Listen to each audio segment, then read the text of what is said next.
Cruzando as Conversas. Oferecimento: Associação dos Oficiais da Brigada Militar. Defendendo quem protege você. Porto Color. E você que gasta muito em farmácia, sabia que os maiores descontos do mercado estão no Clube do Remédio? www.clubedoremedio.com.br. Boa noite, eu sou Guilherme Macalossi, você está acompanhando aqui na RDC TV mais uma edição do Cruzando as Conversas, o seu programa de análises e debates, trazendo sempre para o nosso público a opinião dos nossos convidados aqui no estúdio e também nas redes sociais, com a participação e interação do nosso público. O Cruzando as Conversas vai ao ar sempre logo após o Dois Toques e você também pode nos acompanhar no Facebook, no Twitter, no Instagram, em todos os canais em que a RDC se faz presente nas redes sociais. Também nos canais 24 e 524 da Claro Net TV, no Rio Grande do Sul inteiro, nas principais praças do estado, você acompanha a íntegra do nosso programa. E não deixe de conferir a íntegra do Cruzando as Conversas também através do nosso podcast. É isso aí, o podcast do Cruzando as Conversas está no ar sempre logo após o nosso programa. Você pode encontrar o Cruzando as Conversas no Spotify, no Google Podcast e nos demais agregadores. Então, não deixe de conferir. Também acesse o nosso site www.rdctv.com.br, clique na aba Podcasts e encontre lá a íntegra do nosso programa. O Cruzando as Conversas é um oferecimento da Associação dos Oficiais da Brigada Militar, defendendo quem protege você. De Porto Color, soluções gráficas. A Porto Color atende pelo WhatsApp e você pode ter os serviços da Porto Color na sua casa. E Clube do Remédio. Clube do Remédio tem para você as melhores ofertas. Faça ali a sua pesquisa. Economize com o Clube do Remédio. É só acessar www.clubedoremedio.com.br. Bom, antes da nossa pauta principal, fazer o comentário de abertura sobre uma notícia muito importante que foi divulgada hoje em São Paulo, a notícia do grau de eficiência da Coronavac. E aqui está se falando de grau de eficiência, não está se falando de segurança. Segurança é uma coisa, eficiência, eficácia é outra. O que é segurança? Segurança é quando uma vacina é segura para ser aplicada. Eficácia é quando ela cumpre o objetivo de proteger a pessoa de determinado vírus. E a Coronavac, segundo os números divulgados hoje pelo Instituto Butantan, que é uma instituição respeitável, tradicional, que trabalha junto ao nosso país desde o início do século XX, a Coronavac tem 78% de eficácia, o que é um índice extremamente positivo, é um índice muito bom, é um índice que contempla as necessidades do Brasil e vem com o adendo de a Coronavac ser 100% efetiva em casos graves. E eu vi hoje nas redes sociais que havia uma grande dúvida entre qual que era a diferença de a Coronavac ter 78% de efetividade em casos gerais e 100% de efetividade em casos graves. As pessoas se perguntando como é que ela poderia ter efetividades diferentes. No caso, você tem 78% de efetividade geral e caso você contraia a doença, caso você acabe se infectando, mesmo depois de vacinado, você não terá uma variação mais perigosa, uma variação mais gravosa da doença, porque ela tem 100% de efetividade contra casos graves. Portanto, se você sobrar ali na margem de 78% dos que são protegidos e acabar adquirindo a doença, você não vai desenvolver um caso grave da Covid-19. É por isso que ela tem 78% de eficácia em casos gerais e 100% de eficácia contra os casos graves. Outra coisa que é importante de se dizer e também acaba gerando, né, por parte do público leigo, e eu sou um leigo no sentido de não ser especialista, mas eu como jornalista me informo e falo com os melhores para poder falar aqui para vocês. Uma vacina ela não funciona no seguinte sentido, que a pessoa vai ter 78% de chance de ter 100% de imunidade. Não é assim que funciona. não é um jogo de dados, não é roleta russa, não é cara ou coroa, né? Para uma vacina fazer efeito, mais do que você se vacinar, é preciso que um conjunto muito abrangente se vacine. Portanto, os 78% de eficiência vão se tornar extremamente positivos para a população brasileira à medida em que nós tivermos uma alta percentagem de brasileiros vacinados, porque daí você vai criar aquilo que se chama de proteção coletiva, né? É a proteção, a imunidade do rebanho. Daí sim, nesse sentido, esse termo que foi utilizado de maneira tão errada ao longo desses últimos meses se aplica. Então, mais gente vacinada, maior proteção. É por isso que foi dito, principalmente quando da divulgação dos números da vacina da Pfizer, que uma vacina que tem 95% de proteção, mas que não tem a possibilidade de ser distribuída no país, ou seja, não pode ser massificada, ela é menos efetiva do que uma vacina de 50%, 60%, 78% de eficácia, mas que tem uma possibilidade maior de distribuição. Porque para a vacinação, o que importa é o índice de pessoas vacinadas. É através do índice de pessoas vacinadas que você vai criar essa rede de proteção comunitária que acaba afastando a possibilidade de você pegar o vírus. Então tá aí, Coronavac, 78% de eficácia, com 100% de eficácia em relação aos casos graves. É um grande resultado, o Brasil faz parte disso. O Instituto Butantan participou da pesquisa porque uma parte dos testes da Coronavac foram feitos no Brasil. É preciso dizer também que, ao contrário do que tem se difundido por aí, a Coronavac está sim sendo utilizada na China desde a metade do ano em caráter emergencial junto ao Exército, e ela vai ser exportada para outros países que têm acordo com a Sinovac, que é a empresa chinesa que está desenvolvendo aí a Coronavac aqui no Brasil junto ao Instituto Butantan. Faltou, obviamente, na apresentação de hoje do Instituto Butantan os dados mais básicos, os dados mais detalhados, que vão ser, obviamente, entregues à Anvisa para a certificação da vacina e utilização dela de caráter emergencial e também, obviamente, a publicação desses estudos em revista científica para o debate pela comunidade científica de forma ampla, plural e transparente. Então é um grande resultado e nós esperamos que com isso a vacinação tenha início no Brasil, pelo menos agora em janeiro. A ideia do governo de São Paulo é começar a vacinação em 25 de janeiro e hoje o ministro Eduardo Pazuello disse que, sob a perspectiva mais positiva, a vacinação pode começar já no dia 20 de janeiro.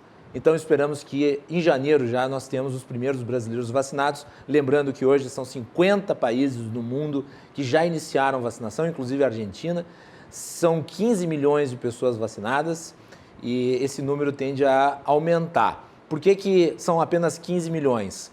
Porque existe uma demanda gigantesca por vacinas e existe uma capacidade de produção dessas vacinas que ainda não é a mais adequada para a demanda, né? Vão ser necessários 14 bilhões de doses de vacina no mundo inteiro para que haja imunização do planeta contra a Covid-19. Então é um longo trabalho, mas quanto antes ele começar, antes ele termina e antes volta à normalidade. Eu digo que a vacina é o melhor remédio, tanto para a saúde quanto para a economia. Muito bem. E é isso. Começamos o programa com uma bela notícia, né? E ficamos satisfeitos em dá-la. E vamos esperar aí para ver quando é que começa aí a vacinação. Para a edição de hoje do nosso programa, nós temos a participação do deputado estadual Pepe Vargas, do Partido dos Trabalhadores, está lá em Caxias do Sul. Pepe, bem-vindo, boa noite.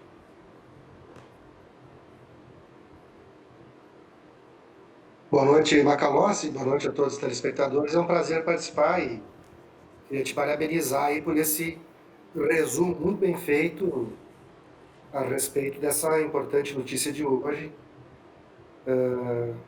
da eficácia da vacina que o Instituto Butantan produzirá aqui, desenvolvido pela Sinovac, mas que foi testado aqui. Eu só acrescentaria o seguinte, Macalossi, são mais de 12 mil profissionais de saúde que foram testados, né, com essa vacina. Significa que a pessoa tem uma de extrema possibilidade de adquirir o vírus, contaminado pelo vírus, são profissionais de saúde, estão lá na linha de frente do enfrentamento à Covid-19. Então, um grau de eficácia aí que chega a mais de 70%. E essa maravilhosa notícia de que nenhuma pessoa teve casos de moderados a graves, é muito auspiciosa e é preciso que comemoremos essa grande notícia e parabéns pela forma bastante resumida e sempre muito correta com a qual tu colocaste, como tu falaste, né? Tu não és um profissional, não és um especialista da área, mas como jornalista foi atrás da informação e prestou muito bem para os nossos telespectadores. Parabéns. Obrigado, deputado. Aliás, já divulgar que amanhã o nosso programa vai se dedicar a isso com daí 2 especialistas, o Dr. Bruno Filardi, que é PhD na área, trabalha no Hospital do Câncer, e também a doutora Melanie Fontes Dutra, que é pesquisadora e doutora aqui também no Rio Grande do Sul, e é uma das 10 maiores divulgadoras científicas do Brasil, segundo publicações nacionais. Então, o programa tem o interesse e tem o dever de trazer a publicização dessas informações de maneira técnica e também de maneira que o público compreenda, entenda e fique seguro para se vacinar. Muito bem, aqui comigo no estúdio da RDC TV, o meu querido amigo Guilherme Colim, advogado, está presente no programa também. Guilherme, bem-vindo, boa noite. Tudo boa noite, bem? Macalossi, como é que tá? Tudo bom? Certo. A tua introdução só confirma a função social que tu presta aqui, que a RDC presta, tentando desmistificar a campanha anti-vacina que existe e, de alguma maneira, de maneira indireta, nós estamos o teu trabalho, o trabalho da emissora, da comunicação, pode salvar vidas, porque uma má informação, uma informação que influencie negativamente a população, pode trazer consequências, pode trazer um reflexo muito oneroso para a economia e principalmente para a vida das pessoas. Afinal de contas, é tudo interligado, né? Com certeza, é isso mesmo. Eu vou começar por aí, já que a notícia do dia é a Coronavac. Deputado Pepe Vargas, a vacinação no Rio Grande do Sul, eu acho que é um assunto que é do interesse de todos os gaúchos. E eu gostaria que o senhor falasse um pouco a respeito disso, porque eu sei que o senhor é muito também ligado a essa área, até por já ter sido gestor público, no sentido de ter sido prefeito de uma importante cidade como Caxias do Sul. Gostaria da sua avaliação da vacinação aqui no estado. Macalossi, eu sou médico também, né? Embora atualmente não esteja no exercício da atividade profissional, mas veja bem, eu acho que tem um problema. Eu assisti hoje de tarde, assisti praticamente toda a coletiva que o ministro da Saúde, general Pazuello, uma pessoa que não é da área, deu. Ele falou que o governo tem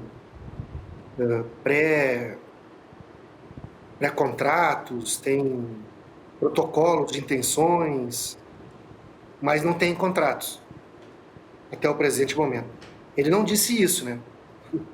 Ele disse que o governo tem protocolos de intenções, tem pré-contratos e coisa e tal. O governo não tem contratos, o governo federal. E o ministro também não deu uma data, então imagina assim, muito importante, né? Eu sou de uma geração que se acostumou a ver campanhas de mobilizações que foram extremamente vitoriosas. Nós erradicamos a poliomielite no Brasil, o sarampo foi praticamente erradicado. Agora, nos últimos anos, começou essa campanha anti-vacina, e aí o sarampo voltou. Queira Deus que a poliomielite não volte. A varíola foi uma doença extinta mundialmente, graças aos esforços da Organização Mundial da Saúde e aos governos nacionais que fizeram programas nacionais de imunização.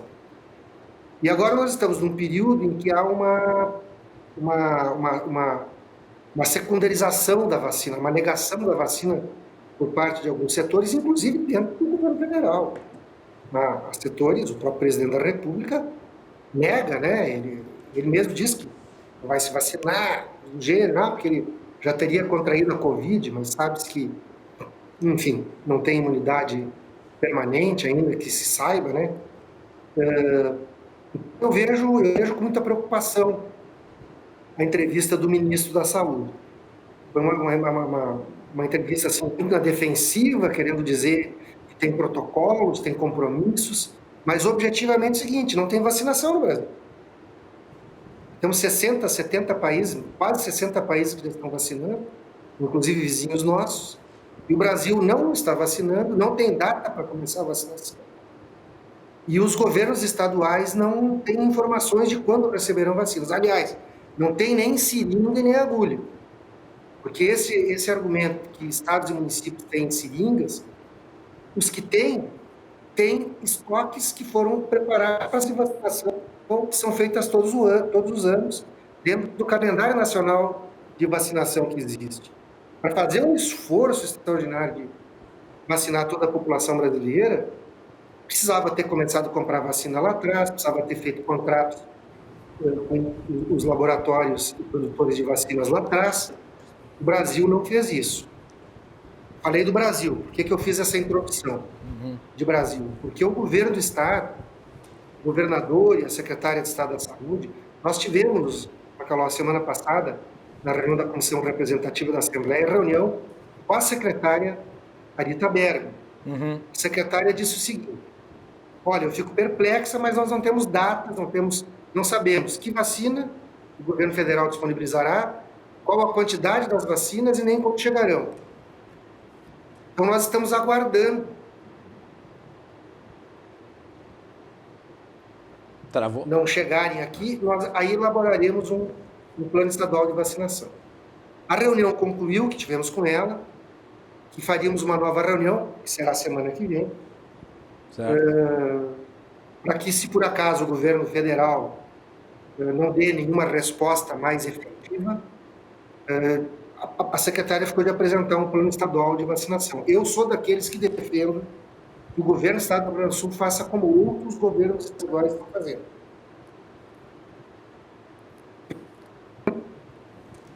Bom, o governo depois mandar alguma coisa, ótimo.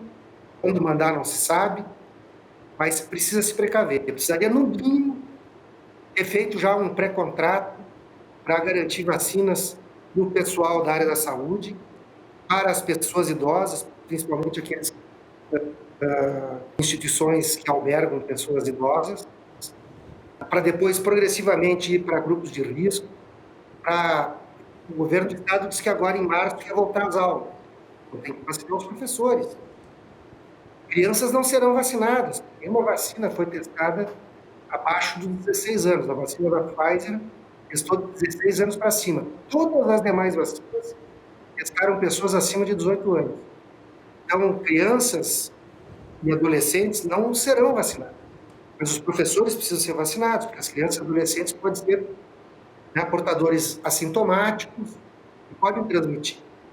Então, precisaria ter um plano consistente, definindo os vários grupos, um cronograma, e o governo do Estado não tinha recursos para comprar vacinas e fazer insumos e logística para isso, mas com a votação que foi feita no fim do ano, aliás, agora, no fim do ano passado, com a prorrogação por mais um ano das alíquotas de 25% e 30% do ICMS, mesmo que tenha sido reduzida a alíquota geral de 18% para 17,5%, mesmo que tenhamos acabado com o imposto da fronteira, o diferencial de alíquota na compra fora do Estado, que tenha sido reduzido o ICMS de 18% para 12% nas compras internas que empresas gaúchas fazem do 25%, mesmo com esta perda de receita, com a manutenção por mais um ano, os 30%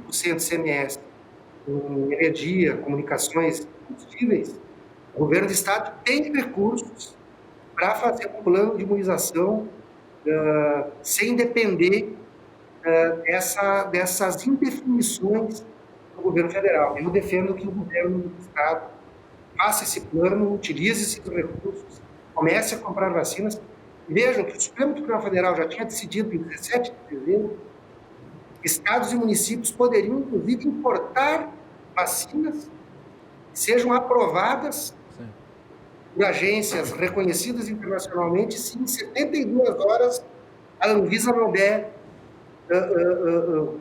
certificado emergencial para essas vacinas.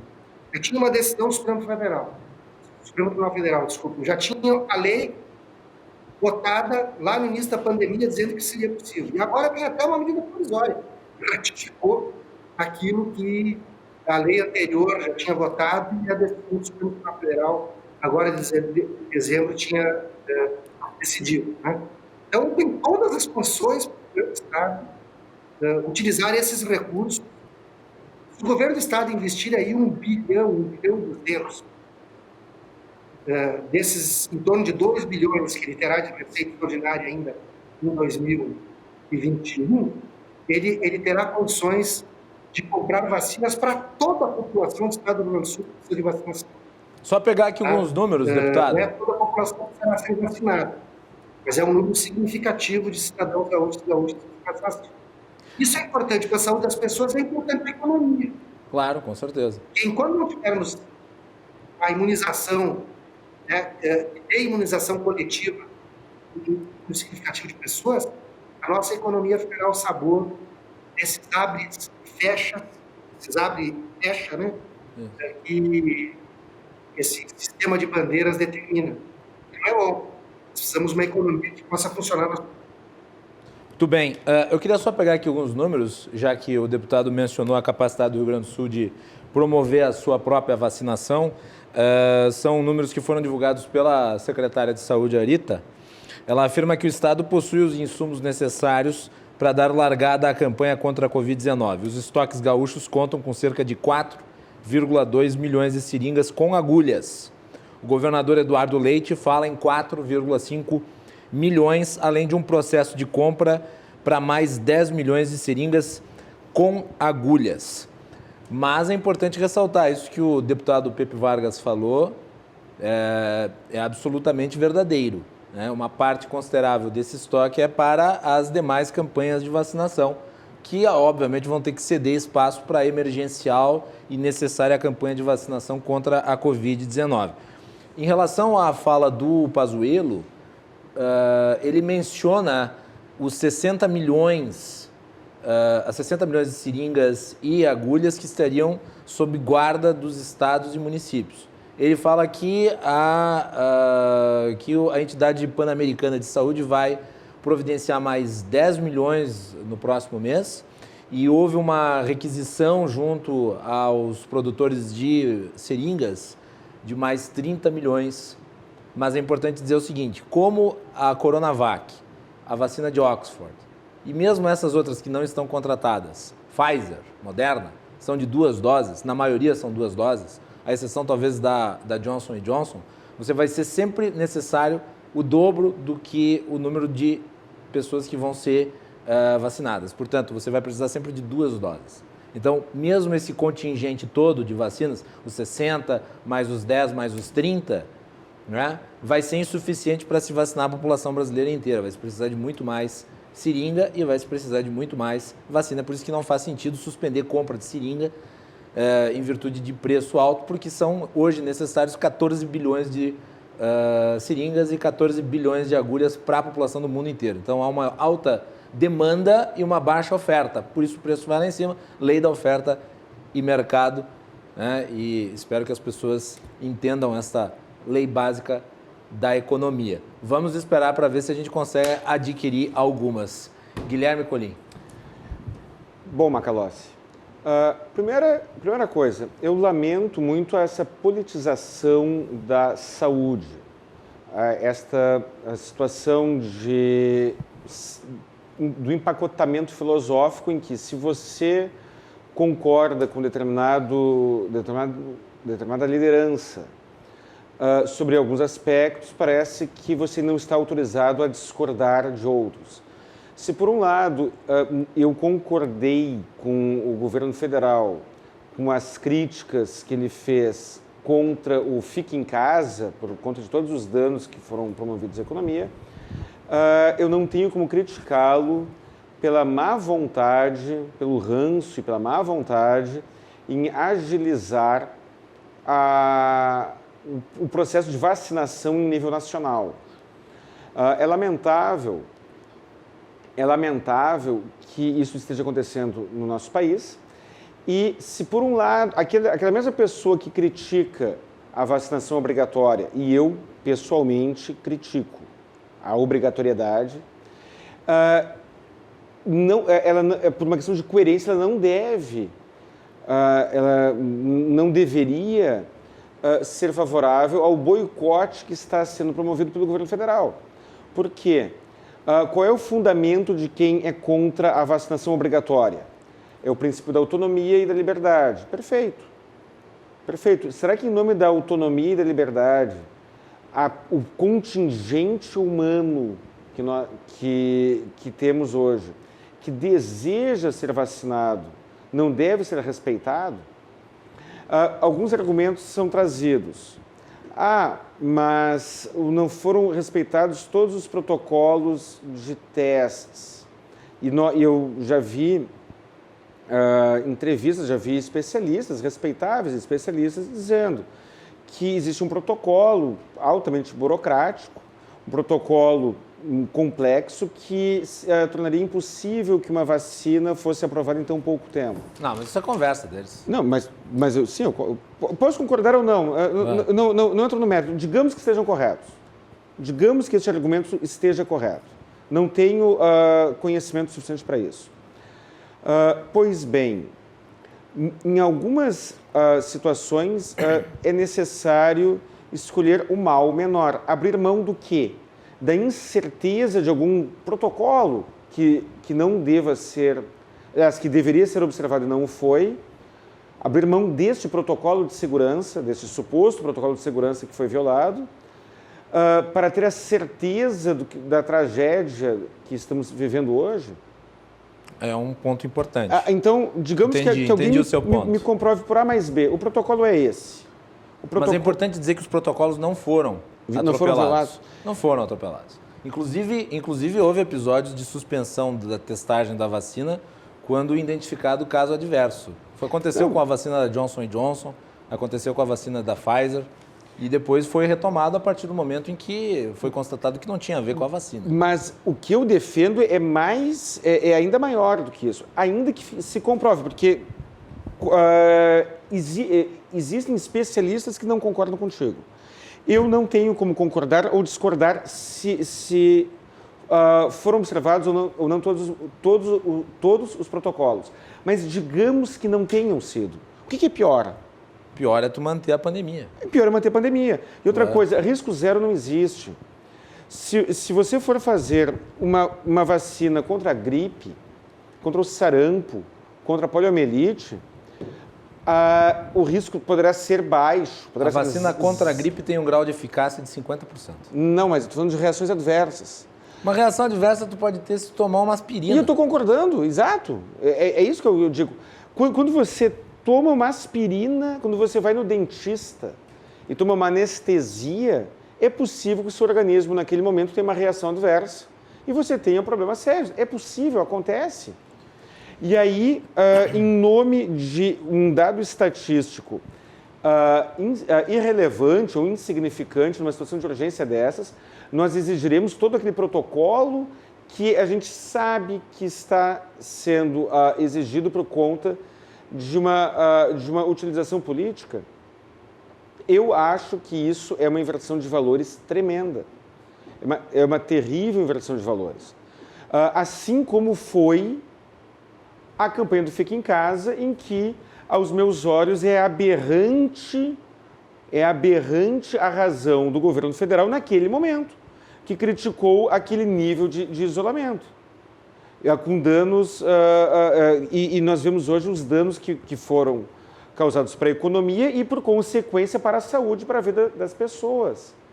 Agora, o que nós temos é uma inversão de valores praticado pelo próprio governo federal. Nota zero, aos meus olhos, nota zero, para a postura maliciosa, para a postura boicotadora, não existe essa palavra, estou inventando, boicotadora, para o boicote que está sendo praticado pelo governo federal quanto ao meu direito de optar em ser ou não vacinado se eu quiser. Então, a minha opinião nessa primeira rodada é essa, Macalossi. Vai lá, deputado Pepe Vargas. Não, é verdade que nenhuma vacina é isenta de riscos, né? Pode ter efeitos colaterais, pode ter situações dessa natureza. E também é verdade que nenhuma vacina é 100% segura, é 100% eficaz. Né? Só que acontece o seguinte, deputado, quando se fala dessa questão dos efeitos adversos, olha, eu não sou especialista, mas eu leio tanto sobre, que eu daqui a pouco vou me tornar um semi-especialista. Brincadeiras à parte, a autoridade médica aqui é o senhor. Mas é que eu tenho lido muito a respeito, eu tenho consultado muitos especialistas da área, 2 deles vão estar no programa aqui amanhã. Quando se fala de reação adversa, o cara acha que vai se transformar num jacaré. O sujeito acha que vai dar autismo nos filhos.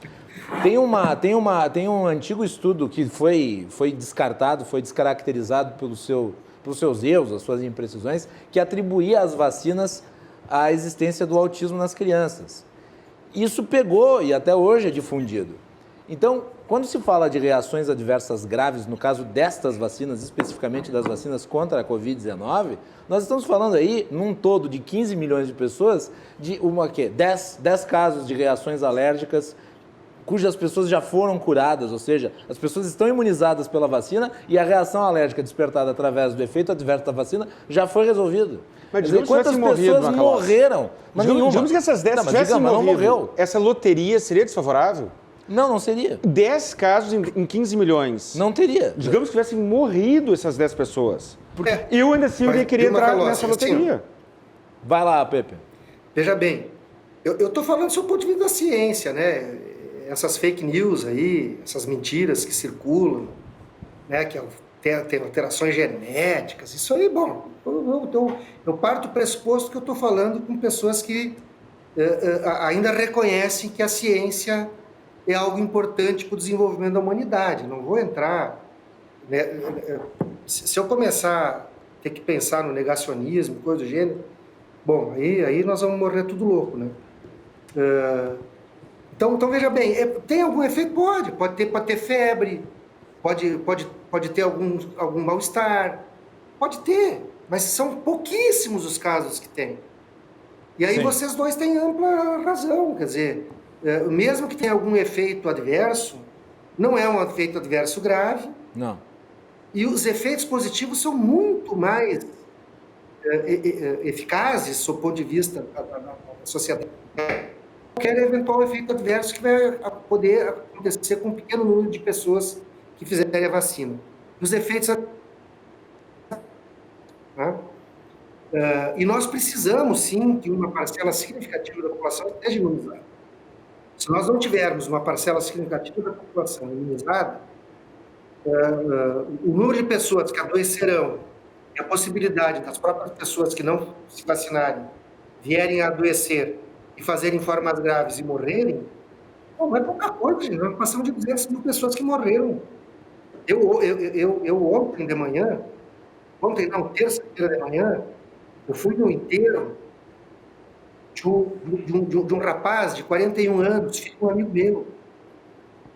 Morreu de Covid, ficou 55 dias na UTI. E várias pessoas aqui vão poder dar relatos parecidos, né? Afora outras pessoas que não foram para a UTI, mas tiveram sintomas, tiveram hospitalização. Um número significativo de pessoas que vão para a UTI ficarão com sequelas, fibrose pulmonar, com insuficiência renal, com várias sequelas. Então, não estamos falando, não é uma gripezinha. Né? Mas eu acho que o mais importante é que houve um grande esforço da comunidade científica internacional, tanto do setor público quanto do setor privado. Fala-se tanto em parceria público-privada. O combate à pandemia da Covid-19 foi um grande esforço público-privado para tentar desenvolver vacina. É verdade. E Pegue-se o caso dos Estados Unidos, o governo americano investiu bilhões na Pfizer e na Moderna. Sem dúvida, mas fiquemos aqui no Instituto Butantan, uma fundação pública. O Estado de São Paulo, tá? que recebe recursos federais, mas, enfim, mas tudo. Eu fico pensando, às vezes, aqui no Rio Grande do Sul, nós tivemos no passado a Fundação Estadual de Produção e Pesquisa em Saúde, foi depois extinta, foi retalhada, e o Laboratório Central do Estado, ainda o remanescente da Fundação Estadual de Produção e Pesquisa em Saúde. Se nós tivéssemos uma Fundação Estadual de Produção e Pesquisa em Saúde, nós poderíamos estar sendo protagonistas. Butantan vai atender o povo brasileiro e poderá, inclusive, exportar a vacina. Se houver investimento, apoio, recursos financeiros para... Tá? Então, houve um grande esforço, lógico, para desenvolver uma vacina. 8, 10, 12 anos até. Só que aí, no espaço de um ano, se desenvolveu uma vacina. Menos de um ano. E detalhe, nós temos vacinas, poderíamos não ter vacina nenhuma, porque as vacinas poderiam não ter tido efeito, podiam não ter sido eficientes, nenhuma delas. Nós temos. Nós temos até hoje doenças virais que não têm vacina desenvolvida. AIDS é um vírus, não tem vacina. A dengue é vírus, não tem exatamente uma vacina. Tá? Então, tem várias doenças virais que não tem vacina. Nós estamos na vigência de uma doença viral que, no prazo aí de 10, 12 meses, se desenvolveu a vacina graças ao grande esforço do setor público, do setor privado, para poder desenvolver uma vacina. No caso brasileiro, veja bem, qual é que são as nossas alternativas aqui no caso brasileiro? É o Butantan e o Biomanguinhos, através da Fundação Oswaldo Cruz. Duas instituições públicas que fizeram parcerias, o Butantan com a Sinovac, que é uma empresa chinesa. Todo mundo sabe que lá na China as empresas são basicamente metade do capital privado, metade do capital estatal. E a outra alternativa, que é a Fiocruz Biomanguinhos, é uma parceria público-privada também, né? Oxford, AstraZeneca, Reino Unido, enfim, e aqui no Brasil a Fundação Oswaldo Cruz, que é uma fundação pública.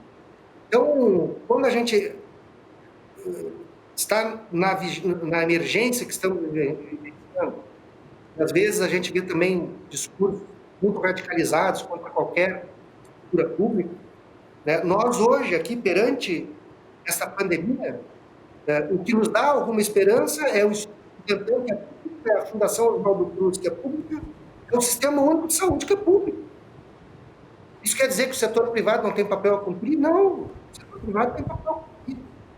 Mas nós também temos que ressaltar aquelas questões que são importantes que o setor público tem. Foi aniquilado. Eu queria também ressaltar esses aspectos e esse esforço extraordinário de cientistas, pesquisadores, profissionais de saúde, né, que estão aí dedicando seus melhores esforços para tentar enfrentar essa pandemia. Principalmente aqueles profissionais de saúde que estão lá na linha de frente, extenuados há um ano, né? Um estresse emocional e físico, essas alturas do campeonato, e as pessoas não compreendendo. Uma coisa é o comércio funcionar, outra coisa é isso que a gente vê aqui. As pessoas fazem aglomerações em locais, né? As cenas que nós assistimos aí no litoral do Rio Grande do Sul, nos primeiros dias do ano, são questões impensáveis. Será que o que adiantou as pessoas acender e apagar a luz, fazer discursos nas sacadas em favor dos profissionais de saúde, estão na linha de frente, se agora estão se aglomerando, permitindo que um monte de gente venha se contaminar, para que esses mesmos profissionais de saúde estão enfrentando situações extremamente adversas. Nos coloquemos no lugar de um médico, de um enfermeiro, de uma enfermeira, de um fisioterapeuta, ali numa unidade de tratamento intensivo.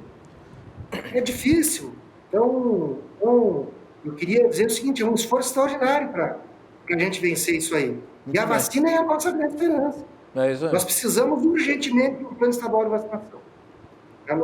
A nossa bancada, inclusive, mesmo sendo uma bancada de oposição, nós concordamos em aprovar por mais um ano a a prorrogação dos 25% para 30% do ICMS, mesmo que tenhamos reduzido de 18 para 17,5% a alíquota geral, tenhamos acabado com o imposto da fronteira e tenhamos reduzido de 18% para 12% as alíquotas nas operações internas, que foram reduções de carga tributária, nós concordamos em deixar os 25% de 25% para 30% por mais um ano, de reunião com o governador que fizemos, dizendo para ele que iríamos fazer uma emenda, permitindo mais um ano, ele queria 4, dizendo mais um ano, porque a gente sabia que estaria um esforço para comprar vacina.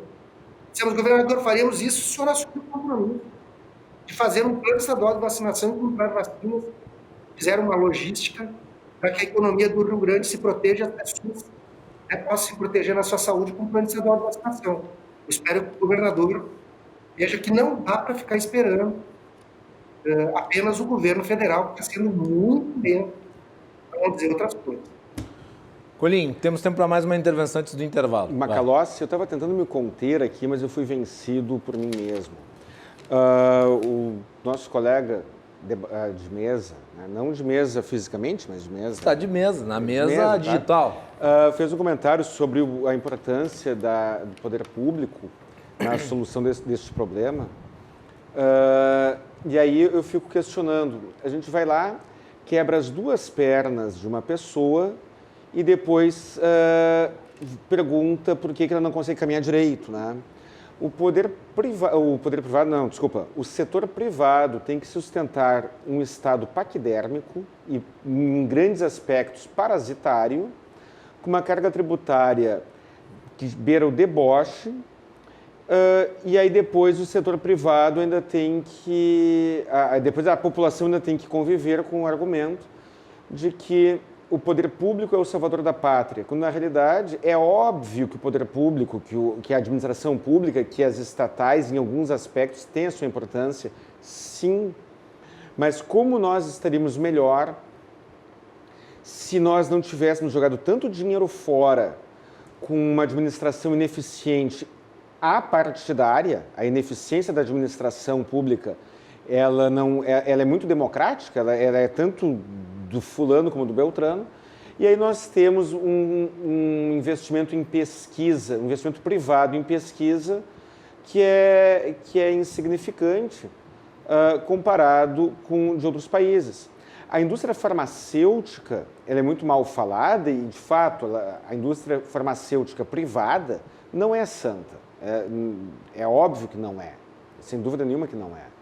Mas, ainda que ela fosse santa, será que nós aqui no Brasil, como em vários outros países meio canhotos, né, teríamos alguma moral para falar, ainda que a indústria farmacêutica não tivesse alguns defeitos que talvez seja inevitável o seu reconhecimento? Será que estados que tratam os meios de produção de maneira tão sádica como o governo brasileiro faz, inclusive com essa questão tributária, mantendo um aumento tributário para apertar ainda mais o pescoço do setor produtivo, teria alguma moral, se é que é possível usar essa palavra, para enaltecer as instituições públicas? O Estado, o poder público, o Estado não faz mais do que a obrigação, aliás, não faz mais do que a obrigação, não. Está longe de atingir a sua obrigação de apresentar algum resultado quando ele próprio inviabiliza o setor privado de produzir. E por produzir inclui a pesquisa privada, que no Brasil praticamente é inexistente. E aí vemos a demagogia do poder público. Questão de patentes. O governo... o poder público, e aí não é só exclusividade do Brasil, pegam o resultado de uma pesquisa privada e quebra as patentes, muitas vezes, inibindo a pesquisa do setor privado. Exemplo, coquetel para a AIDS.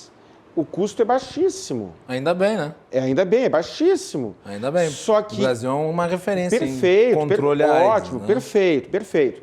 Porém, talvez não pudesse, se não tivesse uma política pública. Porém, a quebra de patentes que ocorreu com os medicamentos para a AIDS, inibiu muito, em nível mundial, muita pesquisa do setor privado. Então, talvez muitas doenças que hoje poderiam ter um tratamento mais avançado não tem, porque o setor privado, depois do tombo que levou na discussão envolvendo a quebra de patentes, que inclusive foi um processo muito longo, que envolveu a Suprema Corte americana, que envolveu vários países, a indústria farmacêutica ela fica inevitavelmente inibida. E aí é muito mais fácil, muito mais barato, muito mais vantajoso investir em Viagra, onde não há quebra de patentes, do que em cura de doenças. Não foi quebrada a patente do Viagra? Foi os genéricos, houve uma redução de custo, pelo que eu sei, mas a patente do Viagra, que eu saiba, não foi quebrada. Foi quebrada a patente do Viagra? Não sei. Eu não acompanho muito Viagra, mas quando tu quebras, quando tu pega o resultado do trabalho de outra pessoa e decide que aquilo não será valorado, talvez aquela pessoa, e aí eu estou falando de pessoa jurídica, é óbvio, perca o estímulo para tratar daquele assunto. Então, está na hora dos governantes caírem na real e entenderem que não existe almoço grátis. Não existe almoço grátis. Eu dei uma viajada falando de quebra de patentes, mas voltando, a pesquisa no setor privado poderia estar em um nível muito mais avançado se não fosse a sobrecarga e outros atos inibitórios que ela sofre por parte do poder público. Pepe Vargas, eu tenho certeza que tu quer fazer alguma ponderação a respeito.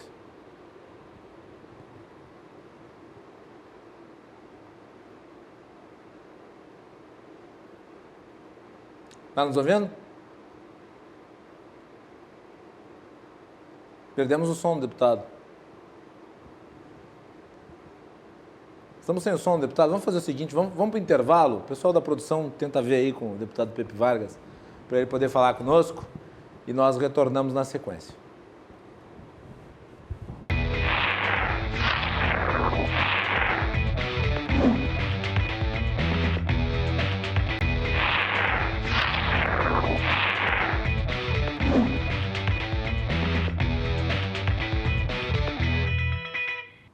Estamos de volta aqui na RDC com o Cruzando as Conversas, e eu gostaria de dizer que nós convidamos para a edição de hoje do nosso programa também o deputado João Derli. João Derli, que é deputado estadual, colega do deputado Pepe Vargas, mas por razões que eu não sei explicar, hoje ao longo do dia não conseguimos contato com o João Derli. O João Derli não atendeu o telefone, não respondeu mensagem de WhatsApp, não visualizou mensagens de WhatsApp. Dei por certo que ele vinha, não veio. Vamos ver se ele amanhã dá sinal de vida. Espero que esteja tudo bem, né? Espero que não tenha sido um imprevisto ruim. Né? Acontece, às vezes acontece algo que é imprevisto. Mas ele estava convidado para participar hoje, inclusive está no nosso card. Está no nosso card de divulgação. Ficou faltando, portanto, na mesa aqui conosco o deputado João Derli, que concorreu à Prefeitura de Porto Alegre. Estão aqui no programa de hoje, entretanto, o deputado Pepe Vargas, que está lá na minha cidade vizinha de Nascença, Caxias do Sul, eu sou de Farroupilha, e também aqui comigo Guilherme Colim, advogado, parceiro aqui do Cruzando as Conversas.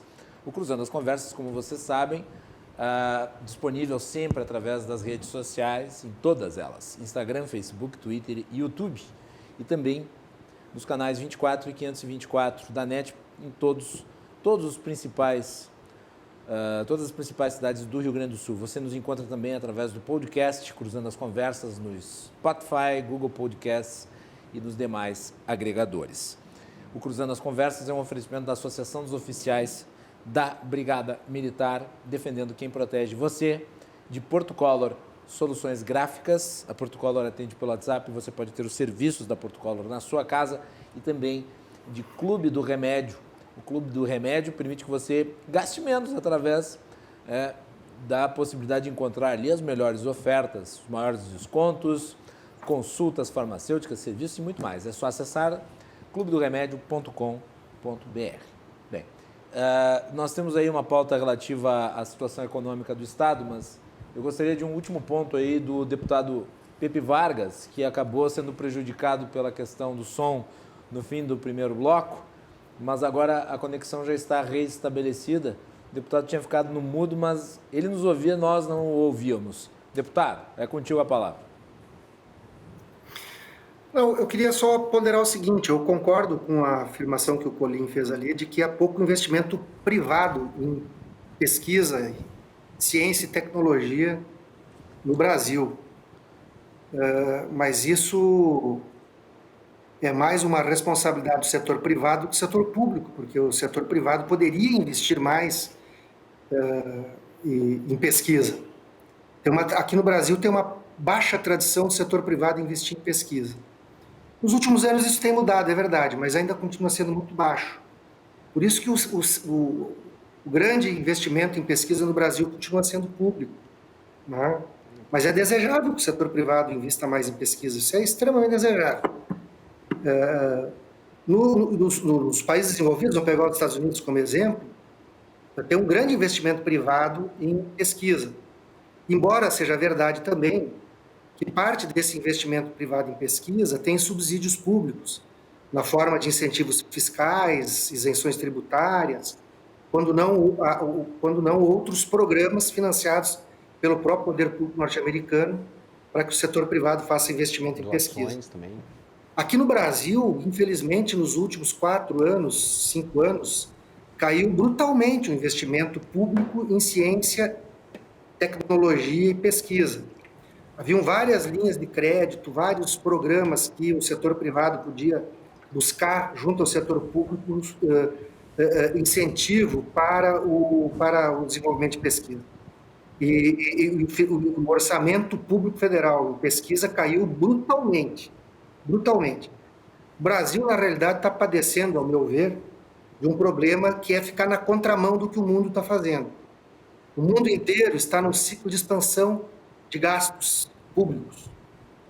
Olha o que os Estados Unidos fez agora, um grande pacote de investimentos públicos, de estímulos públicos, quer seja para o setor privado, quer seja para que o setor público faça investimentos, como forma de reverter o quadro de recessão, o quadro de baixo crescimento econômico, que já vinha antes da pandemia e a pandemia agravou sobremaneira. Aqui no Brasil, nós seguimos em algo que ninguém no mundo está fazendo. Pagaremos o preço disso. Né? Talvez daqui um ano e meio, 2, a gente possa voltar a debater esse tema e ver exatamente se isso que eu estou dizendo é real ou não. Torço para que eu esteja errado.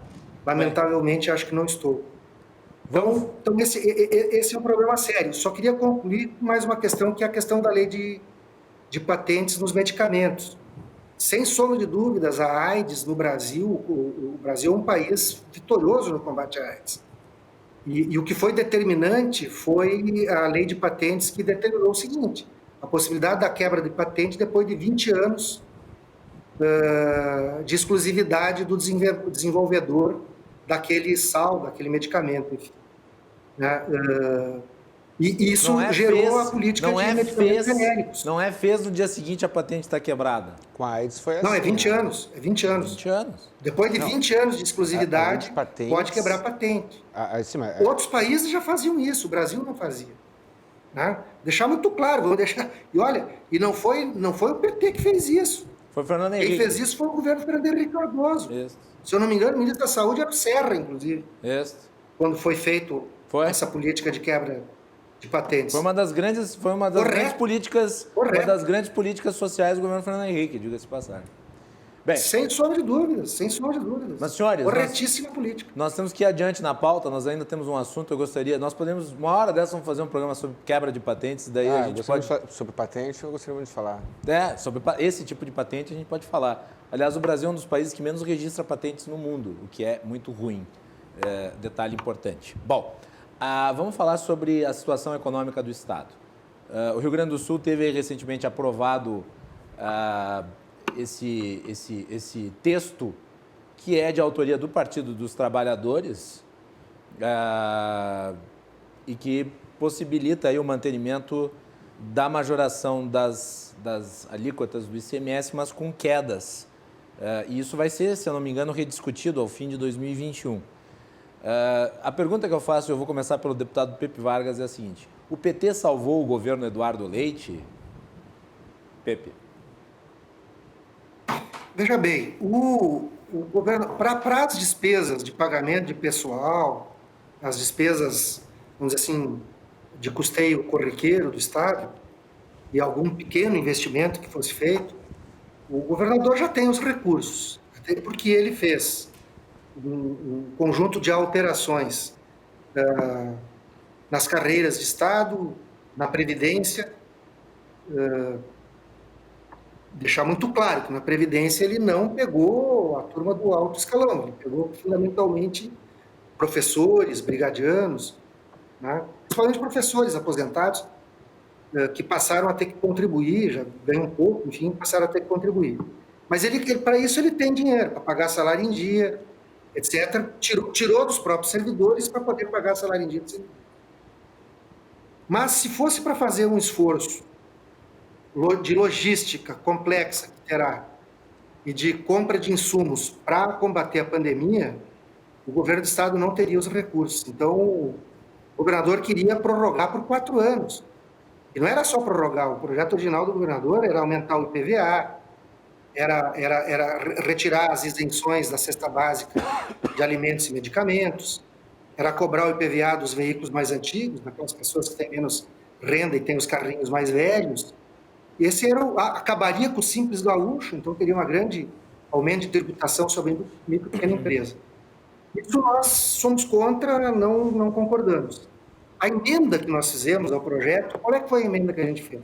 Mas a emenda que vocês fizeram foi adotada pelo governo, porque isso foi que ele propôs, foi rejeitado. E é por isso que eu perguntei se vocês salvaram o governo. O governador teria a proposta original dele, tens razão.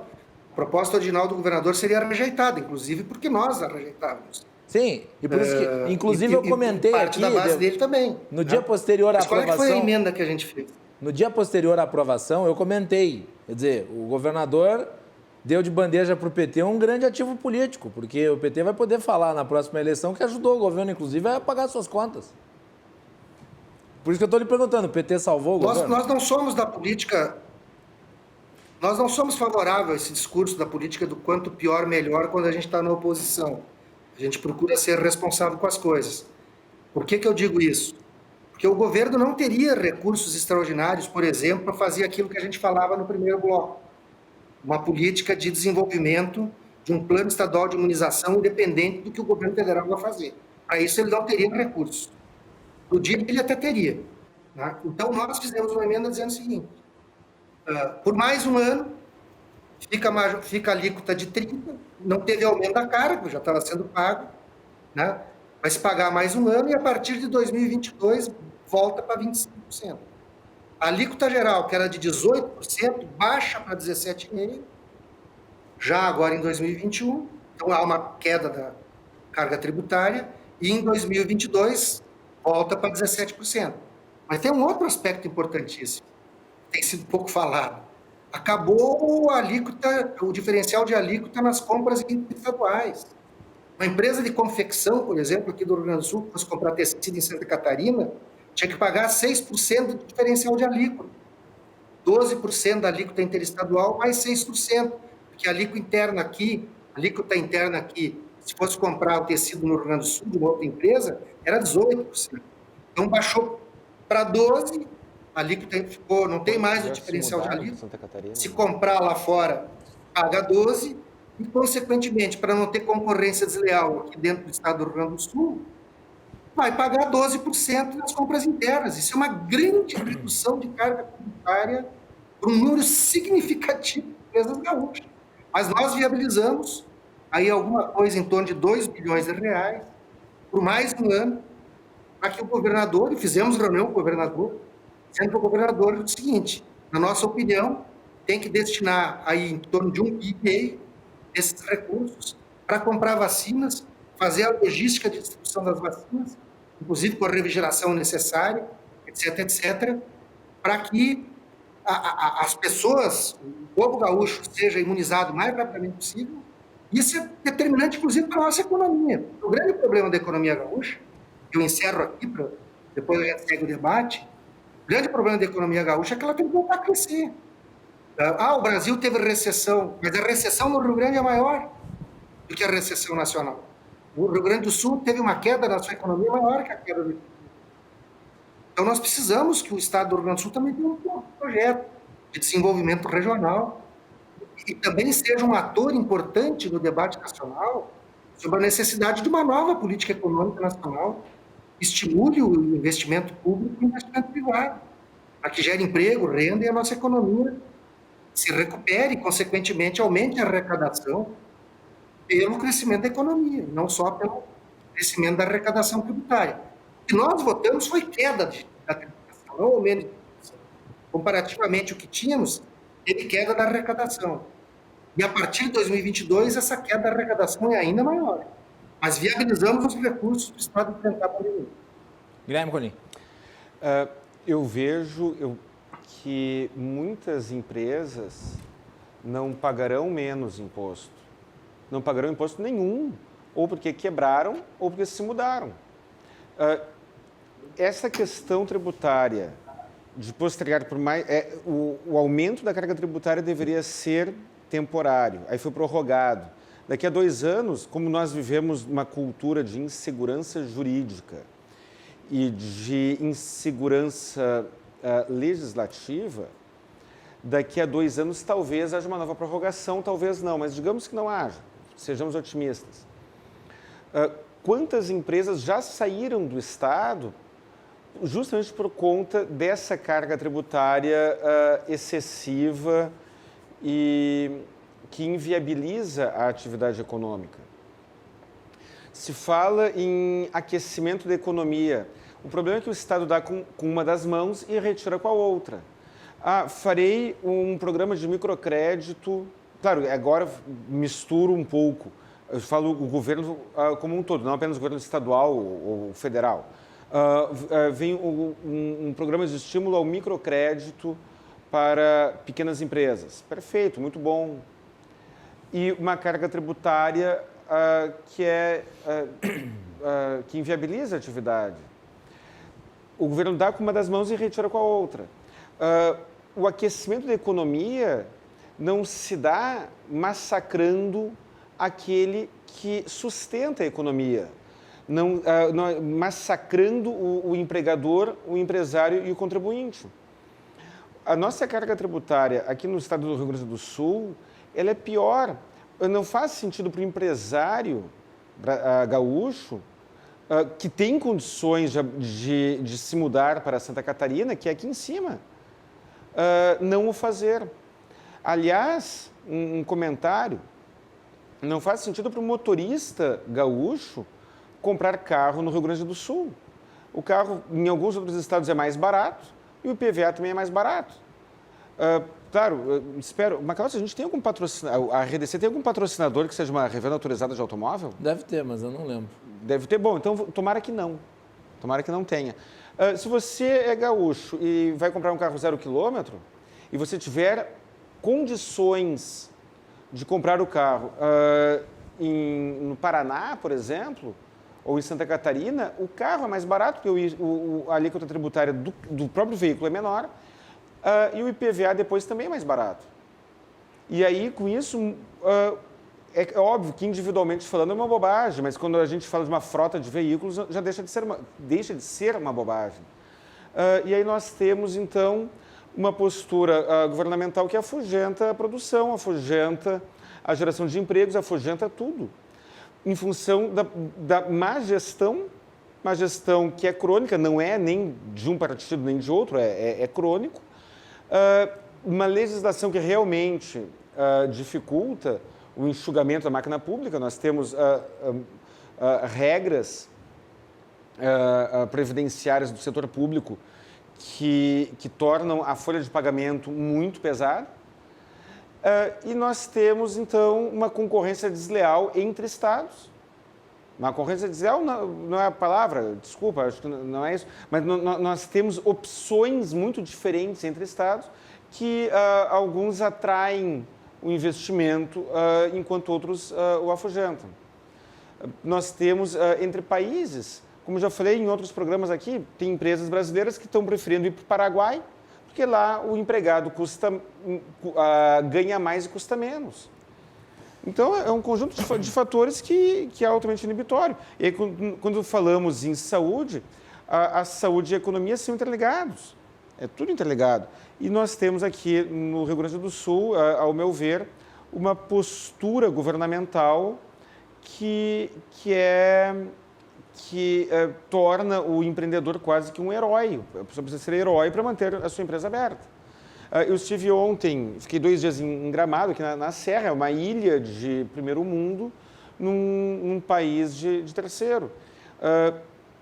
Eles procuram dar jeito e fazer a economia girar. Carga tributária, eles não têm como mexer, é claro que não, mas existe um estímulo à produção, existe um prestígio à produção e à geração de riqueza, diferente da regra geral no Rio Grande do Sul e no Brasil. Pepe Vargas.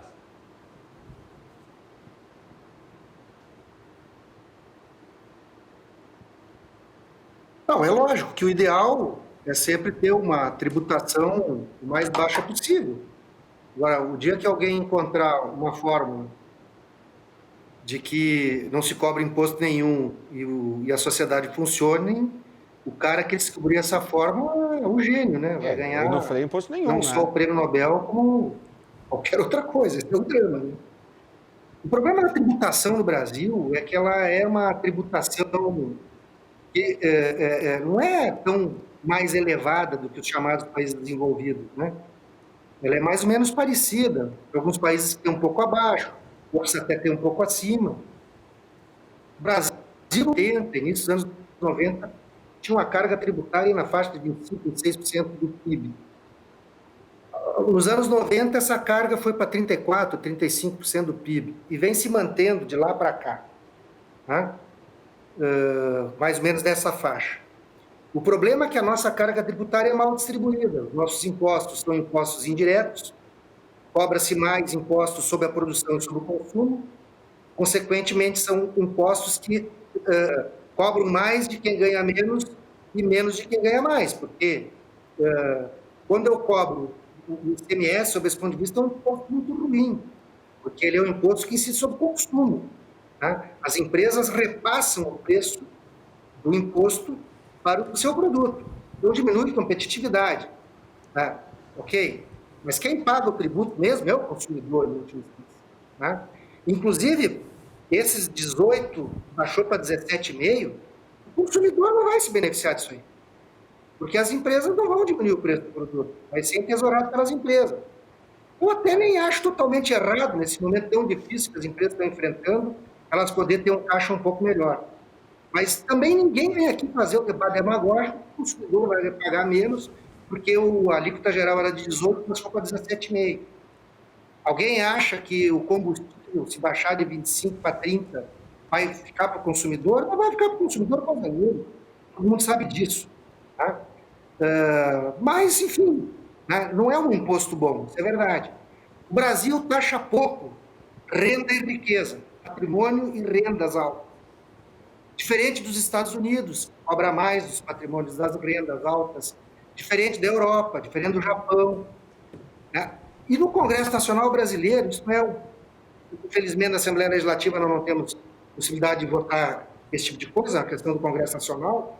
O Congresso Nacional Brasileiro sempre foi refratário a mudar o perfil tributário brasileiro, cobrar menos imposto de renda da classe média, dos profissionais liberais, né? Cobrar menos, mudar essa estrutura tributária que incide sobre o consumo e a produção, para tributar mais, né? Os grandes lucros, as grandes rendas e os grandes patrimônios. Aí nós iríamos para o primeiro mundo. O problema é que tem gente que quer que o Brasil vá para o primeiro mundo com uma tributação de terceiro mundo. Não querem a tributação do primeiro mundo. Esse é o problema. Então fala-se, mas não se entra no essencial, que é a mudança do perfil tributário brasileiro. É que a distribuição está certa. Vamos cobrar menos imposto de renda da classe média, dos assalariados. Vamos pegar um exemplo, lucros e dividendos. O trabalhador tem um desconto, o trabalhador, o servidor público, o trabalhador assalariado, O profissional liberal que faz o carnê-leão ou paga lá de outro jeito, ele tem que pagar o imposto de renda, não tem jeito. Agora, os acionistas que operam na Bolsa de Valores, que compram ações das Bolsas de Valores e têm lucros de dividendos derivados disso, não pagam imposto de renda. O Brasil é um dos 5, 6 países do mundo que não cobra imposto de renda sobre lucros e dividendos. Os Estados Unidos cobra, toda a Europa cobra, todo mundo desenvolvido cobra. Por que o Brasil não cobra? Porque não se consegue mudar essa lei lá no Congresso. Pepe. Então, nós precisamos rever esse modelo tributário. O Colim tem razão quando ele diz que a carga tributária pesa sobre as empresas porque tira competitividade. Só para concluir, é muito importante dizer, os deputados que votaram contra a nossa emenda, se eles tivessem tido sucesso, nós não teríamos a redução da carga tributária propiciada pelo fim do diferencial de alíquota, o chamado imposto sobre fronteira, sobre a redução de 18% para 12% das operações internas das empresas. Esta é a principal razão de por que empresas gaúchas iam para Santa Catarina, por exemplo. Isso acabou, porque nós votamos isso na Assembleia Legislativa. Acabou o diferencial de alíquota e a alíquota do ICMS nas operações internas entre empresas localizadas dentro do estado do Rio Grande do Sul caiu de 18% para 12%. Uma grande redução de carga tributária. Tudo bem. E quem votou contra isso deveria responder por que votou contra isso. Pepe, nós vamos ter que encerrar. O tempo já se esvaiu. Uma próxima vez, espero que tu possas participar aqui no estúdio conosco, lhe agradecer a participação e estamos sempre à disposição. Muito obrigado e já desejar um feliz ano novo.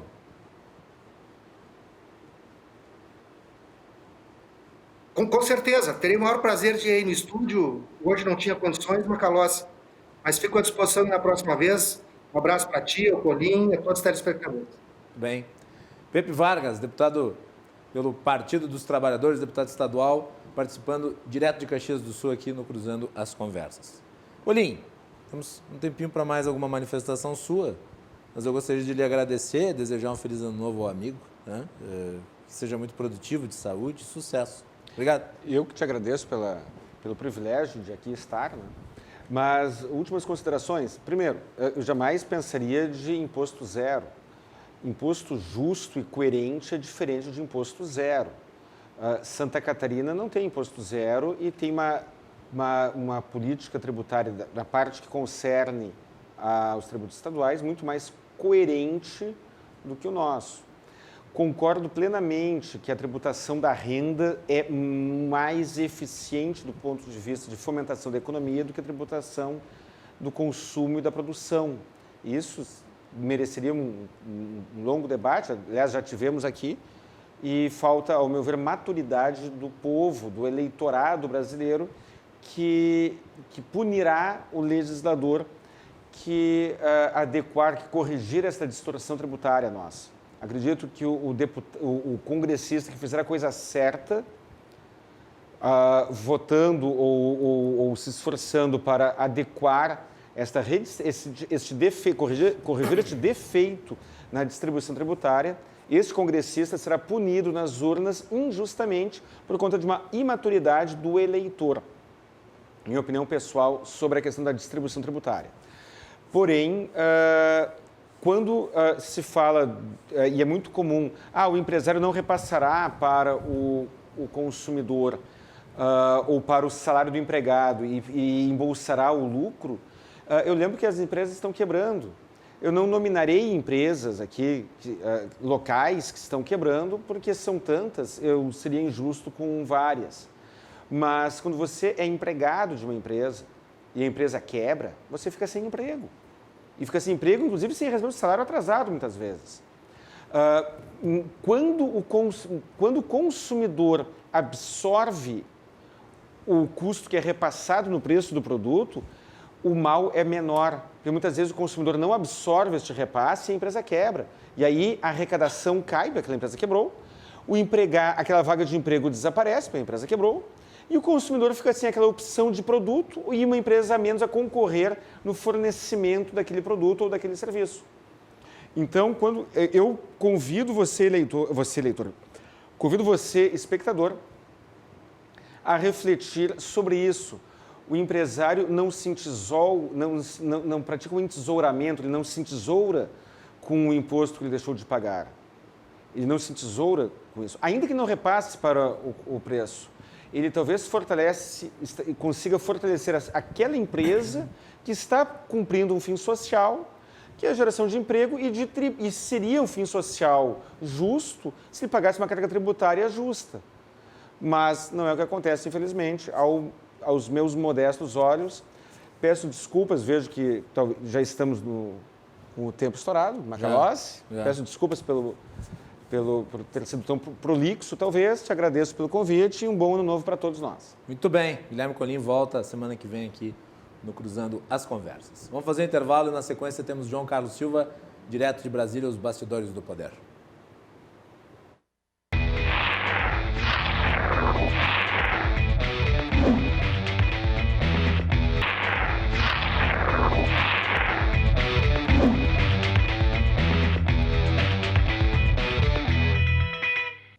E o último bloco do Cruzando as Conversas aqui na RDC. Hoje nós tivemos a participação do advogado Guilherme Colim e também do deputado estadual Pepe Vargas, ex-prefeito de Caxias do Sul. Nós tínhamos também na agenda de participação do programa o deputado João Derli, que foi candidato a prefeito de Porto Alegre, mas, por razões não esclarecidas ainda, o deputado não se fez presente na edição. Nós tentamos contato ao longo do dia com o deputado, mas ele não respondeu as mensagens nem atendeu as ligações. Vamos tentar ver o que aconteceu e, quem sabe, reagendar a participação do deputado João Derli aqui no Cruzando as Conversas. Nosso programa, você já sabe, é um oferecimento da Associação dos Oficiais da Brigada Militar, defendendo quem protege você. De Porto Color Soluções Gráficas. A Porto Color atende pelo WhatsApp e você pode ter os serviços da Porto Color na sua casa. E também Clube do Remédio, clubedoremedio.com.br. Acesse e encontre lá as melhores ofertas, os melhores preços para você que adquire medicamentos. De Brasília, o meu amigo, meu querido colega, analista político, colunista do Jornal de Brasília, João Carlos Silva. Tudo bem, João? Boa noite. Boa noite, Macalossi, seus espectadores, como estão? Tudo bem? Tudo tranquilo. E aí? Está nos ouvindo? Alô? Estou te ouvindo, um pouco baixo, mas estou ouvindo. Vamos ver aí se a produção consegue aumentar o meu retorno para ti, João. Pergunta que eu vou lhe fazer é sobre a divulgação da Coronavac e hoje e ontem as falas do ministro Pazuello. Ontem um pronunciamento em rádio e televisão, hoje uma coletiva de imprensa. O ministro parecia meio irritado hoje, João. Foi a impressão que tu teve? O ministro Pazuello está com a data de validade já expirando, né? Diante dos acontecimentos. E um nome que o Brasil vai ouvir falar muito, eu acho, daqui para frente, é Dimas Covas, Dimas Tadeu Covas, o presidente do Butantan. É um homem de perfil técnico, né, João? Não sei se mete em política. Perfil técnico, extremamente preparado, sabe o que fala. Eu acho que o ministro Pazuello escorregou muito na autoafirmação de que seria possível combater o coronavírus no discurso. Isso não existe essa possibilidade. Ou você combate com uma política séria de saúde e com vacina, ou você está fadado a verificar o número de 200 mil mortes no Brasil por conta do vírus. O ministro Pazuello, aqui em Brasília, já é, na opinião dos parlamentares, falas contadas com a sua substituição logo após a eleição da Câmara e do Senado, né? É porque a composição política já vai... O primeiro ministério que está na recomposição política dos partidos, com relação aos ministérios, ao governo de Jair Bolsonaro, a sua equipe, é o Ministério da Saúde, a qual o ex-ministro Ricardo Barros, deputado federal pelo Paraná e líder do governo, está de olho. E é o principal nome para assumir o cargo, né? Nós temos falado sobre isso aqui no programa, inclusive, né, João? Isso. O ministro Pazuello, ele cometeu um erro estratégico, apesar de ser um estrategista. Ele não trouxe responsabilidade técnica do combate ao coronavírus. Ele deixou envolver pelo discurso do presidente da República e ignorou da opinião pública. Aí o resultado, 200 mil mortes. Quando ele percebeu que a situação estava fora do controle, ele jogou a toalha e abraçou a causa da vacina, trazendo para si o arrependimento, né, de quem errou. E você, um ministro de uma importante pasta, não pode errar numa situação dessa grave que o Brasil está vivendo. João, vamos falar novamente sobre a disputa na Câmara. Ontem nós tivemos a participação aqui no programa do deputado Bibo Nunes, que é um deputado muito próximo ao Bolsonaro, apoiador da candidatura do Arthur Lira, e ele garante que o Baleia Rossi, que ele disse que é um golfinho, não vai ganhar. E ele falava ontem sobre a divisão dentro do PSL.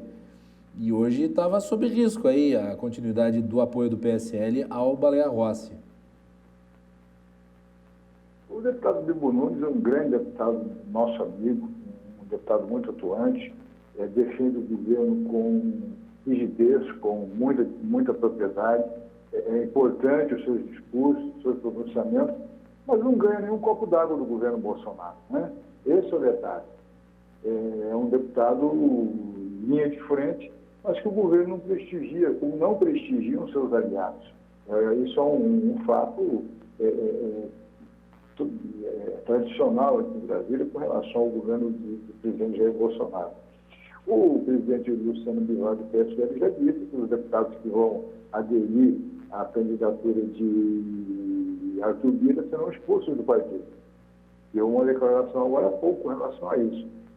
O PSL, nessa divisão toda, o que acontece? A cada defecção que você tem do lado do Baleia Rossi, outros do lado de lá estão vindo compor com ele. Até porque o discurso das esquerdas hoje nessa quinta-feira, deu uma acelerada muito grande por conta das coisas que estão ocorrendo na área da saúde e pelas declarações que o presidente Bolsonaro disse com relação à imprensa, com relação ao país quebrado, e reunião com Paulo Guedes, com a economia, com a saúde, e essa confusão toda. A disputa, eu tenho dito, a disputa vai ser uma disputa muito bonita, acirrada, com dois deputados expoentes. Agora, todo mundo vê aí os jornais, a opinião pública, defiando a candidatura do deputado Arthur Lira, por N razões, jurídicas principalmente. Não quer dizer que o deputado Bibo Nunes cumpre o papel dele de defensor do governo, mas está fazendo uma análise muito parcial. É um deputado muito... Ele talvez seja o deputado mais presente na tribuna da Câmara dos Deputados, bons discursos, é um deputado que não fala bobagem, é um deputado que tem seus projetos interessantíssimos, é um grande quadro do Congresso Nacional. Agora, ele poderia ser mais, como outros deputados que são aliados do governo, do presidente, serem mais prestigiados pelo governo. Os ministros, o governo, Macalossi, ele não tem um cérebro no seu entorno, um cérebro para pensar politicamente, para fazer conjunção política, para fazer discurso partidário, ampliar bases governamentais. O governo não tem isso. Então, os deputados não querem chegar na frente do general para fazer nenhum tipo de pedido. Eles não são atendidos. Esse é o problema. Isso que você está vendo, que o Brasil está vendo, com relação à candidatura de Baleia Rossi, onde a candidatura dele surge como uma candidatura muito forte, é por conta do governo virar as costas para a classe política. Aconteceu isso com o Fernando Collor, aconteceu isso com Dilma, quer dizer, a gente tem acompanhado isso no decorrer da história. Agora, o presidente Jair Bolsonaro tem todos os argumentos nas mãos, os artifícios todos, para mudar o jogo. Eu sei o que é esse. João, último assunto. O Rodrigo Maia hoje comentou as declarações do presidente Bolsonaro em relação à lisura dos dos processos eleitorais do Brasil. O presidente voltou a questionar aí a urna eletrônica e basicamente colocou em xeque novamente o nosso sistema eleitoral. Rodrigo Maia disse que a frase do Bolsonaro é um ataque direto e gravíssimo ao TSE e seus juízes. Os partidos políticos deveriam acionar a justiça para que o presidente se explique. O senhor acredita, João, que nós vamos ter aí em 2022 algo semelhante ao que vimos nos Estados Unidos anteontem? Ontem. O presidente Bolsonaro peca pela sua incontinência verbal. Não tinha nada de dizer que o Brasil pode sofrer uma reviravolta eleitoral, o seu sistema eleitoral em 2022. Até porque a eleição dos Estados Unidos é uma coisa, a eleição brasileira é outra completamente diferente. O que aconteceu ontem nos Estados Unidos, pelos partidários de Trump, são alucinados, tal qual muitos aqui no Brasil, com relação ao presidente Bolsonaro, é um fato que manchou a história americana. O país, a maior potência mundial, você vê aquele ataque, e foi um ataque muito feroz, com 4 mortes, feridos, ataque a gabinete de senadores, tudo revirado, quebrado. Foi um verdadeiro caos para o sistema político americano, um país extremamente conservador, um país que você, o americano vigia sua bandeira 24 horas por dia, e que foi uma simples democracia americana e a história americana, né? O Brasil, quando o presidente Bolsonaro disse que nós podemos ter fraudes eleitorais em 2022, são colocações indevidas, em hora completamente errônea. Não é hora para dizer isso, para dizer que a democracia brasileira ela está sobre areia movediça. Não existe isso. A democracia brasileira, ela hoje, ela é extremamente forte, ela é legalista, ela tem a opinião pública, ela tem a imprensa, que faz um papel maravilhoso no reforço da democracia, da vida democrática brasileira. Então, o presidente, ele não precisa dizer essas coisas. Eu acho que o presidente da República, eu tenho dito isso, o governo tem feito coisas boas. Só que essas coisas boas e importantes do Brasil são praticamente aniquiladas pelo que o presidente disse. Então, quando o presidente diz determinadas coisas, é um acontecimento. Pode ser para o lado positivo ou para o negativo. Você vê quando ele diz que o Brasil está quebrado. Se o presidente da República, o maior mandatário do país, diz que sabe tudo em tempo real sobre o que ocorre no Brasil, diz que o Brasil está quebrado, o mercado tem um choque, fica praticamente paralisado, em estado de choque quando o presidente diz isso.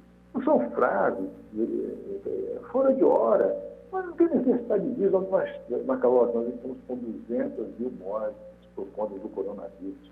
Isso não é hora de falar isso, aquilo, é democracia americana, eleição brasileira. Ou é hora para fugir de assuntos que realmente são mais graves. Né? Desviar o foco. Ou nós temos um presidente da República, ou nós temos uma fantasia de presidente da República. Isso aí não é papel para o presidente da República discutir determinados assuntos em hora indevida para o Brasil. O Brasil não precisa disso. O Brasil precisa urgentemente de vacina, de política voltada para combater o coronavírus, uma política que vem do Ministério da Saúde, praticamente global, atingindo a todos, coisas positivas para o povo, sentir segurança no governo. Ou não o que o ministro Pazuello disse hoje, praticamente avermelhado. Praticamente avermelhado, desmoralizado no cargo de ministro da Saúde, depois do que São Paulo apresentou ao Brasil. Quer dizer, o presidente da República tem que sentar na cadeira de presidente, chamar os seus ministros, falar, gente, eu preciso arrumar um cérebro político para fazer composição política com o Congresso Nacional, ou senão nós estamos perdidos. Ou o presidente da República faz isso, nós vamos continuar a pessoa lá, que não leva a nada. Muito bem. João volta amanhã para encerrar a semana aqui no Cruzando as Conversas. João, obrigado, boa noite aí, bom trabalho. Boa noite a todos, bom descanso, cuidem-se. João Carlos Silva, direto de Brasília. O nosso tempo está esgotado. Voltamos amanhã. Boa noite.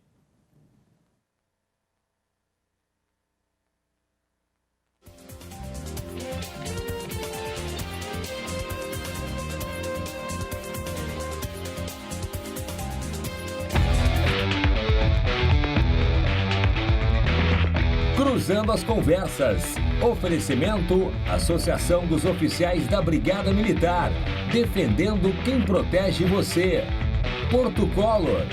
E você que gasta muito em farmácia, sabia que os maiores descontos do mercado estão no Clube do Remédio? www.clubedoremedio.com.br